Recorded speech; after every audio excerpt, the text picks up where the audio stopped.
ఇక మాజీ మంత్రి హరీష్ రావు మీడియాతో మాట్లాడుతున్నారు. లైవ్లో చూద్దాం. ఇదే జూపల్లి మాట మార్చి లేలే నేను భవన్కు రాను, నేను అమరవీరుల స్తూపం దగ్గర ఉన్నా అంటే కేటీఆర్ గారు కూడా అమరవీరుల స్తూపం దగ్గరికి వెళ్ళడానికి ప్రయత్నం చేస్తే ఆయనను కూడా వెళ్ళనీయకుండా పోలీసులను అడ్డం పెట్టి ఆపినారు. అంటే దీన్ని బట్టి అర్థం కాలేదా? ఇక రెండవ పార్ట్, ముఖ్యంగా ప్రభుత్వ పాఠశాలలు గురుకుల పాఠశాల టెండర్లకు సంబంధించి 2000 కోట్ల రూపాయల విలువ కలిగిన టెండర్లు జరిగినవి. ఇందులో అవినీతి అక్రమాలు జరిగినవి. ఇందులో తెలంగాణ బలహీన వర్గాల బిడ్డలు దళిత బిడ్డలకు అన్యాయం జరిగిందని బీఆర్ఎస్ పార్టీ ఆరోపించింది. నేను మాట్లాడాను. సీనియర్ అధికారిగా పనిచేసిన మా పార్టీ ప్రధాన కార్యదర్శి ఆర్ఎస్ ప్రవీణ్ కుమారు, గౌరవ మాజీ మంత్రివర్యులు కొప్పుల ఈశ్వర్ గారు కూడా మాట్లాడినారు. ఈ అంశం మీద చర్చకు సిద్ధమని అనేకసార్లు అనడం, తోకముచ్చడం. దీంతో మా ఆర్ఎస్ ప్రవీణ్ గారు ఈరోజు సోమాజిగూడ ప్రెస్ క్లబ్లో ఉదయం 12 గంటలకు మేము వస్తున్నాం, మీరు రండి అని స్పష్టంగా ఆయన సవాల్ వేసినారు. ప్రెస్ క్లబ్ బుక్ చేసినారు, అన్ని ఏర్పాట్లు చేసిండ్రు.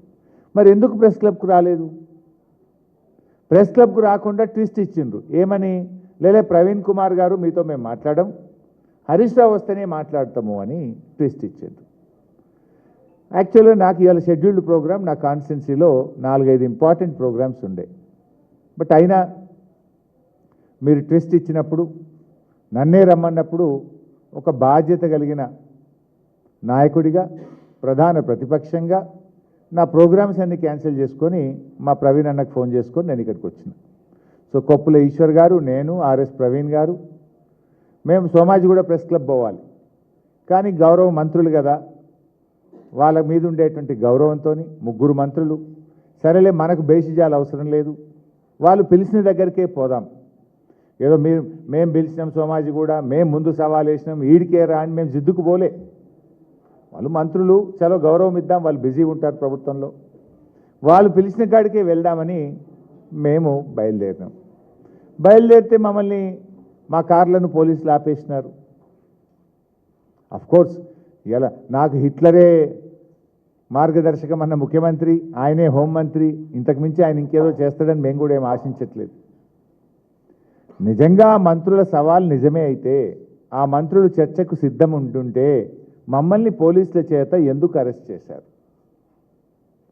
నిజంగా మీరు చర్చకు సిద్ధం ఉంటే మమ్మల్ని గన్ పార్క్ రానియాలి కదా. మేము మీడియాకు ముందే చెప్పినాం, మంత్రులు మమ్మల్ని గన్ పార్క్ ఆహ్వానించారు.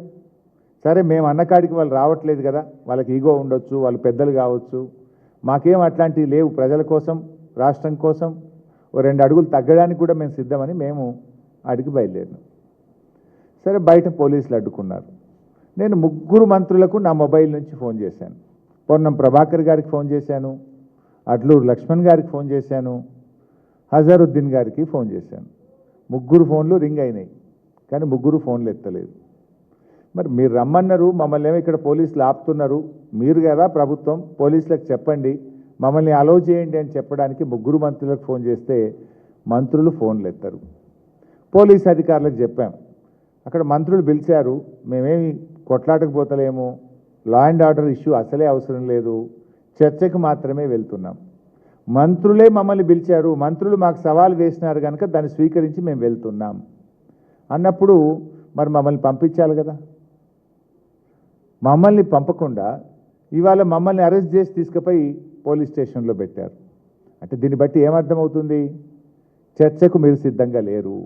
ఈ టెండర్లలో అవినీతి జరిగింది, ఈ టెండర్ల మీద చర్చ జరిగితే మీ అవినీతి, మీ బండారం బయటపడుతుందని ఇవాళ మమ్మల్ని అరెస్ట్ చేసి మీరు తప్పించుకున్నారు. ఇన్ఫ్యాక్ట్ మేము పోలీస్ స్టేషన్ నుంచి కూడా మీడియా ద్వారా పిలుపునిచ్చాం. సరే మమ్మల్ని అరెస్ట్ చేసి, అదేం పోలీస్ స్టేషనే, కంచన్బాగ్ పోలీస్ స్టేషన్లో పెట్టారు, రండి అని అక్కడ కూడా కుర్చీ ఏర్పాటు చేసినాం.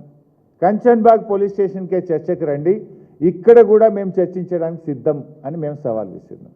లేదు మీ పోలీసులకు చెప్పండి, కంచన్బాగ్ పోలీస్ స్టేషన్ నుంచి మమ్మల్ని మీ పోలీస్ పహారాలో మమ్మల్ని సెక్రటరియట్కి అయినా, గన్ పార్క్ అయినా, అసెంబ్లీకి అయినా తీసుకెళ్ళండి, మేము మాట్లాడడానికి సిద్ధమని మీడియా ద్వారా ప్రభుత్వానికి, పోలీసులకు విజ్ఞప్తి చేసినాం.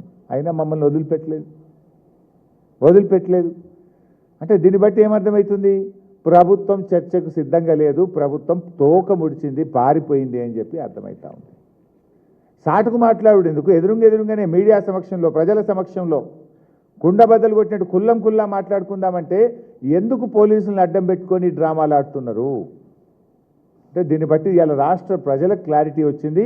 ఈ ప్రభుత్వం అవినీతికి పాల్పడ్డది కనుకనే, ఈ ప్రభుత్వం చర్చకు సిద్ధంగా లేదు కనుకనే పోలీసులను అడ్డం పెట్టుకొని చర్చ జరగకుండా చేసింది అనేటువంటి విషయం ఇవాళ రాష్ట్ర ప్రజలకు అర్థమైంది. ఇవాళ లక్ష్మణ్ గారు ఒక మాట అన్నారు, మొన్న ఒక మాట అన్నారు, వారం కింద 2 రోజుల కింద ఒక మాట అన్నారు, ఇవాళ ఒక మాట అన్నారు. సరే, మీలాగా ఆనాడు కాళేశ్వరం ప్రాజెక్టులో జరిగిన పనే 84,000 కోట్లు, 1,00,000 కోట్ల అవినీతి జరిగింది అని మీరు ఆ రోజు మా మీద బుర్ర జల్లారు. ఎన్నికల ముందు లబ్ధి పొందారు. మీరు ఖర్చు పెట్టింది 84,000 అయితే 1,00,000 కోట్ల అవినీతి జరిగిందని ఆ రోజుల్లో మా మీద ఎంత బురద జల్లారో రాష్ట్ర ప్రజలందరికీ తెలుసు. మేము అట్లా బురద జల్లే రాజకీయాలకు మేము చేయదలుచుకోలేదు, చేయము కూడా. ఇవాళ లక్ష్మణ్ గారు ముందేమన్నారు, లేదా ఈ టెండరే 600 కోట్లదే అన్నారు. మళ్ళీ అదే లక్ష్మణ్ గారు నాలుక గరుచుకొని ఒక వారం తర్వాత లేదా ఇది 1150, 1200 కోట్లు అన్నారు. మేమన్నాం 2,000 కోట్ల రూపాయల టెండర్లు జరుగుతున్నాయి, దీంట్లో అవకతవకలు జరిగినాయి, దీంట్లో స్కామ్ జరిగింది అని మేమన్నాం. ఒకసారి లక్ష్మణ్ గారి వీడియో చూద్దాం. 683 లక్షలకి టెండర్ 683 లక్షలకి టెండర్ పిలవడం జరిగింది. ఆ నిబంధన